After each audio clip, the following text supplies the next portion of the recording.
Hello students, இந்த வீடியோவில் நான் உங்களுக்கு எலக்ட்ரிக் ஃபீல்ட் டைரக்ஷனை எப்படி நம்ம டயக்ராமில் போடுறது அதை நான் உங்களுக்கு டீச் பண்ண போகிறேன். ஓகேங்களா? ஆக்சுவலாக பார்த்தீங்கன்னா நான் ஆன்லைன் டியூஷன் எடுத்துகிட்டு இருக்கிறேன், especially for CBSE physics subject 12th கிரேடுக்கு. Is anybody interested to joining my online tuition? So இந்த டிஸ்கிரிப்ஷன் அண்ட் ஆல்சோ கமெண்ட் செக்ஷனில் நான் என்னோட டெலகிராம் குரூப் லிங்க் கொடுக்குறேன். அந்த குரூப்பில் நீங்கள் ஜாயின் பண்ணிவிட்டு மெசேஜ் பண்ணிங்கன்னா I will contact you. Okay, let's start the session. Concept of electric field direction. இன்னைக்கு இந்த கான்செப்டை நம்ம கம்ப்ளீட்டாக பார்க்க போகிறோம். ஓகேங்களா? ஒரு சார்ஜ் இருக்குது, பாசிட்டிவ் சார்ஜ். அந்த பாசிட்டிவ் சார்ஜுக்கு நம்ம எலக்ட்ரிக் ஃபீல்டோட டைரக்ஷன் நம்ம பார்க்கணுன்னா எப்போவுமே பார்த்திங்கன்னா இந்த பாசிட்டிவ் சார்ஜோட டைரக்ஷன் இந்த சார்ஜை விட்டுட்டு அவுட்வேர்டில் போகும். டைரக்ஷன் எப்படி இருக்கும்? சார்ஜை விட்டுட்டு அவுட்வேர்ட்ஸ். பாசிட்டிவ் சார்ஜோட டைரக்ஷன் பார்த்திங்கன்னா அவுட்வர்ட்ஸில் இருக்கும். Electric field moves away from the charge. இப்போ நெகட்டிவ் சார்ஜுக்கு பார்த்திங்கன்னா எலக்ட்ரிக் ஃபீல்டு மூவ்ஸ் டுவர்ட் த சார்ஜ். சார்ஜை நோக்கி அந்த டைரக்ஷன் வரும். ஓகேங்களா? இன்வர்ட்ஸில் இருக்கும் டைரக்ஷன். எதுக்கு? நெகட்டிவ் சார்ஜுக்கு இன்வர்ட்ஸ் டைரக்ஷன், பாசிட்டிவ் சார்ஜுக்கு டைரக்ஷன் அவுட்வர்ட்ஸ். பாசிட்டிவ் சார்ஜுக்கு டைரக்ஷன் அந்த சார்ஜை விட்டுட்டு வெளியில் போகும். நெகட்டிவ் சார்ஜுக்கு சார்ஜை நோக்கி உள்ளே வரும். ஓகேங்களா? டைரக்ஷன் அண்டர்ஸ்டாண்ட் ஆச்சா? Positive charge, negative charge. இப்போது இதெல்லாம் என்னோட ஆன்லைன் கிளாஸில் தான் டீச் பண்ணும். ஓகேங்களா? ஸ்டூடெண்ட்ஸ் கொச்சிப்பாங்க.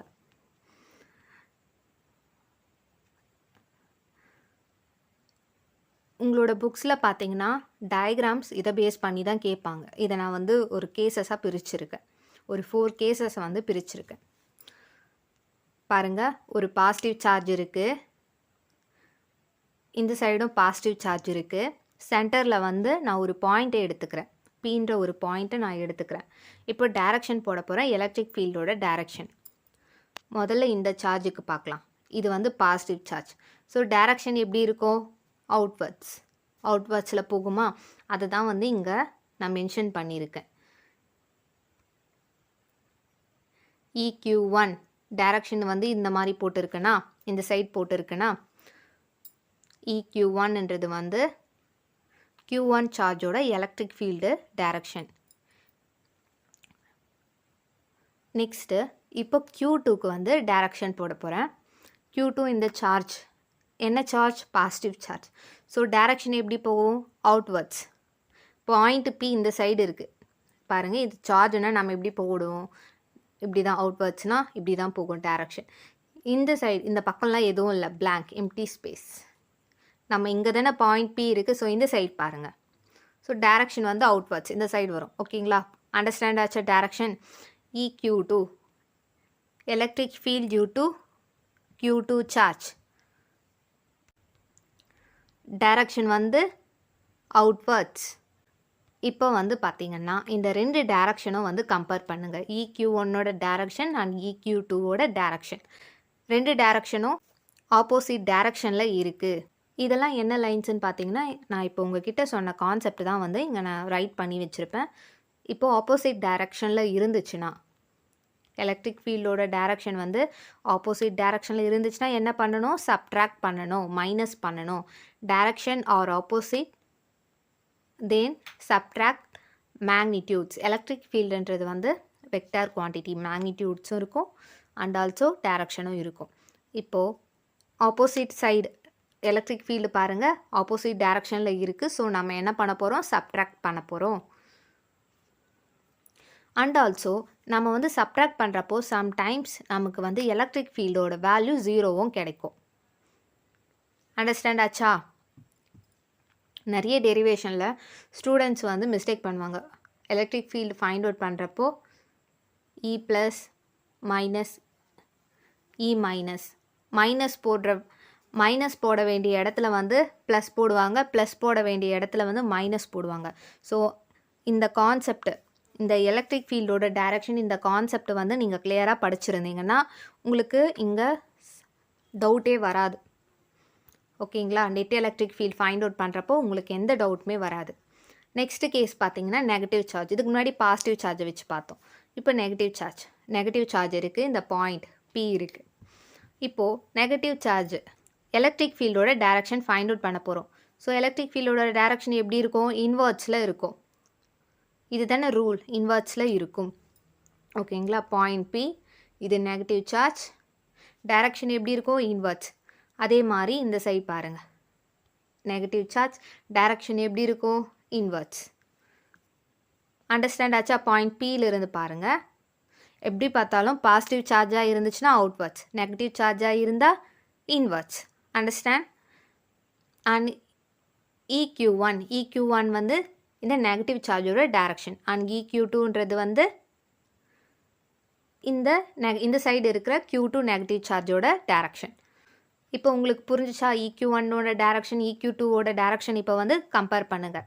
என்ன டைரக்ஷனில் இருக்குது? ரெண்டுமே பார்த்தீங்கன்னா ஆப்போசிட் டைரக்ஷனில் இருக்குது. ஆப்போசிட் டைரக்ஷனாக இருந்தால் என்ன செய்யணும்? சப்ட்ராக்ட் பண்ணணும். Net electric field find out பண்ணுறப்போ இதை வந்து எப்படி எழுதணும்னா, net electric field equal to EQ1, இதை வந்து கீழே எழுதுங்க, EQ1 மைனஸ் EQ2. இப்படி தான் வந்து நம்ம சால்வ் பண்ணணும். டெரிவேஷன்லலாம் EQ1ஓட வேல்யூஸ் போடுவாங்க, மைனஸ் EQ2ஓட வேல்யூ போட்டு சால்வ் பண்ணுவாங்க. அண்டர்ஸ்டாண்ட் ஆச்சா? நெக்ஸ்ட் கேஸ் பார்க்கலாமா?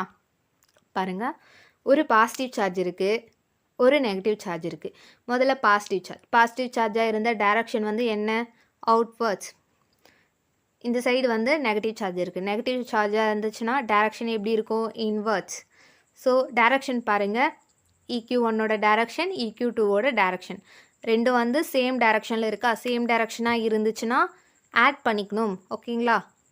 எலக்ட்ரிக் ஃபீல்ட் இப்போ ஃபைண்ட் அவுட் பண்ணுறப்ப எப்படி எழுதணும்னா, equal to EQ1 plus EQ2. இப்படி தான் வந்து நம்ம இந்த கான்செப்டுக்கு போடணும். ஒரு பாசிட்டிவ் சார்ஜ், ஒரு நெகட்டிவ் சார்ஜ் வரப்போ பார்த்தீங்கன்னா இங்கே சேம் டைரக்ஷனாக வருது. டைரக்ஷன் சேமாக இருந்துச்சுன்னா ஆட் மேக்னிடியூட்ஸ். இதுதான் வந்து கான்செப்ட். இப்போ வந்து நம்ம படித்ததை ஒரு ரீகேப் பண்ணிக்கலாம். ரெண்டு பாசிட்டிவ் சார்ஜ் இருக்குது. ஸோ இதுக்கு வந்து நம்ம electric field direction find out பண்ணுறப்போ ஆப்போசிட் டைரக்ஷன் கிடைக்குது. ஆப்போசிட் டைரக்ஷன் வந்து இருந்துச்சுன்னா என்ன பண்ணணும்? மேக்னிடியூடை சப்ட்ராக்ட் பண்ணணும். அதே மாதிரி 2 நெகட்டிவ் சார்ஜஸ், இதுக்கு வந்து நம்ம எலக்ட்ரிக் ஃபீல்டோட டைரக்ஷன் ஃபைண்ட் அவுட் பண்ணுறப்போ டைரக்ஷன் எப்படி இருக்குது? ஆப்போசிட் டைரக்ஷனில் இருக்குது. ஆப்போசிட் டைரக்ஷனாக இருந்துச்சுன்னா நம்ம என்ன செய்யணும்? சப்ட்ராக்ட் பண்ணணும். நெக்ஸ்ட்டு ஒரு பாசிட்டிவ் சார்ஜ், ஒரு நெகட்டிவ் சார்ஜ், இதுக்கு electric field direction find out பண்ணுறப்போ ரெண்டுமே பார்த்தீங்கன்னா சேம் டைரக்ஷனில் இருக்குது. சேம் டைரக்ஷனாக இருந்தால் என்ன பண்ணணும்? ஆட் பண்ணணும். மேக்னிடியூட்ஸை ஆட் பண்ணணும். புரிஞ்சிச்சா? And last concept, last case.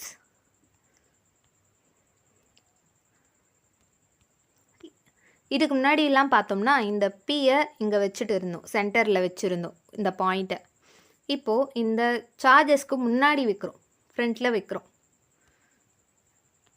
இந்த தேரிலாம் பார்க்காதீங்க. நான் டீச் பண்ணுறப்போ வந்து நான் என்ன சொல்கிறேனோ அந்த கான்செப்ட் மட்டும்தான் வந்து கவனிக்கணும். ஓகேங்களா? Q1 charge, positive charge, direction எப்படி இருக்கும்? பாயிண்ட் பி இந்த சைடு இருக்குது, டைரக்ஷன் எப்படி இருக்கும்? அவுட்வர்ட்ஸ். இப்போ Q2 சார்ஜ், Q2 சார்ஜோட டைரக்ஷன் எப்படி இருக்கும்? இன்வெர்ட்ஸ். இங்கே பாயிண்ட் பி இருக்குது.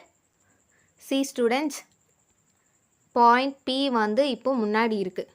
Q1 சார்ஜ் பாருங்கள், பாசிட்டிவ் சார்ஜாக இருந்துச்சுன்னா டைரக்ஷன் வந்து அவுட்வர்ட்ஸ். ஸோ இந்த சைடு வருது. ஸோ இதை வந்து நம்ம EQ1 டைரக்ஷனை மென்ஷன் பண்ணுறோம். Electric field on point P due to Q1 charge, இல்லைனா electric field in point P because of Q1 charge. இந்த பாயிண்ட் பி கன்சிடர் பண்ணுங்கள். அதே மாதிரி Q2 பாருங்கள் அண்ட் பாயிண்ட் பி பாருங்கள். பாயிண்ட் பி இங்கே இருக்குது, Q2 இங்கே இருக்குது. Q2 வந்து என்ன சார்ஜ்? Negative charge. Q2 வந்து என்ன charge? Negative charge. So direction வந்து எப்படி இருக்கும்? இன்வெர்ட்ஸ். இதை வந்து நம்ம EQ2ன்ட்டு மென்ஷன் பண்ணுவோம். Electric field at point P due to Q2 charge. இப்படி தான் வந்து நம்ம மென்ஷன் பண்ணுவோம். டைரக்ஷனை இப்போ கம்பேர் பண்ணுங்கள். ஆப்போசிட் சைடில் இருக்குது. டைரக்ஷன் ஆப்போசிட்டாக இருந்துச்சுன்னா என்ன செய்யணும்? எலக்ட்ரிக் ஃபீல்டை சப்ட்ராக்ட் பண்ணணும். நெட் எலக்ட்ரிக் ஃபீல்டு அந்த ஃபார்முலாவில் நம்ம இந்த 2 மேக்னிடியூடையும் சப்ட்ராக்ட் பண்ணணும். Electric field equal to EQ1 minus EQ2. Understand ஆச்சா? டைரக்ஷன் சேமாக இருந்துச்சுன்னா ஆட் பண்ண போகிறோம். டைரக்ஷன் ஆப்போசிட்டாக இருந்துச்சுன்னா நம்ம சப்ட்ராக்ட் பண்ணுவோம். அண்டர்ஸ்டாண்ட்? ஸோ இப்படி தான் ஸ்டூடெண்ட்ஸ் நம்ம வந்து எலக்ட்ரிக் ஃபீல்டோட டைரக்ஷன் மென்ஷன் பண்ணணும். அண்டு சாப்டர் 1ல் நிறைய டெரிவேஷன்ஸ் இருக்குது. ஸோ அதெல்லாம் பாருங்கள், டைரக்ஷன் எப்படி போட்டிருக்காங்க பாருங்கள். ஸோ இதுதான் வந்து எலக்ட்ரிக் ஃபீல்டோட டைரக்ஷன் கான்செப்ட். ஓகேங்களா? இதுக்கப்புறம் உங்ககிட்ட யாராச்சும் டைரக்ஷனை பற்றி மழுப்புறது, மாற்றி சொல்கிறது இந்த மாதிரி சொன்னாங்கன்னா நீங்கள் அவங்கள கரெக்ட் பண்ணிக்கோங்க. ஓகே? அண்ட் ஸ்டூடெண்ட்ஸ், உங்களுக்கு வந்து ஃபிசிக்ஸ் ஆன்லைன் டியூஷன் வேணும்னா இந்த வீடியோவோட டிஸ்கிரிப்ஷனில் இருக்கிற டெலகிராம் குரூப் லிங்க்கில் காண்டாக்ட் பண்ணுங்கள் regarding online tuition, especially for physics subject only, especially CBSE book. Okay? And students, இதுக்கான டைரக்ஷன் பாருங்கள். மோஸ்ட்லி ப்ராப்ளம்ஸில் இந்த மாதிரி தான் இருக்கும். இப்போ இந்த Q1 சார்ஜ் வந்து பாசிட்டிவ் சார்ஜ் கொடுத்துருக்காங்க. இதுக்கான டைரக்ஷன் போட போகிறோம். எப்படி இருக்கும்? அவுட்வர்ட்ஸ். Q2 சார்ஜ் வந்து நெகட்டிவ் சார்ஜாக இருக்குது. ஸோ இதோட டைரக்ஷன் எப்படி இருக்கும்? இன்வர்ட்ஸ். ஸோ டைரக்ஷனை வந்து கம்பேர் பண்ணுங்கள். சேம் டைரக்ஷனாக இருக்கா? சேம் டைரக்ஷனாக இருந்துச்சுன்னா எலக்ட்ரிக் ஃபீல்டில் நம்ம வந்து ப்ளஸ் போடுவோமா மைனஸ் போடுவோமா? ப்ளஸ் தான் வந்து போடுவோம், ஆட் பண்ணுவோம். ஓகேங்களா? மேக்னிடியூடை ஆட் பண்ணுவோம். அண்டர்ஸ்டாண்ட்? இந்த எலக்ட்ரிக் ஃபீல்டு டைரக்ஷன் இந்த கான்செப்ட் நீங்கள் லேர்ன் பண்ணிட்ட பிறகு உங்களோட அந்த டெரிவேஷனில் செக் பண்ணுங்கள். எலக்ட்ரிக் ஃபீல்டோட டைரக்ஷன் வந்து கரெக்டாக இருக்கும். ஓகேங்களா? இதுக்கப்புறம் யாராச்சும் தப்பாக சொன்னாலும் நீங்கள் அவங்களுக்கு சொல்லித்தாங்க. அண்ட் தேங்க்ஸ் ஃபார் வாட்சிங் திஸ் வீடியோ. தேங்க்ஸ்.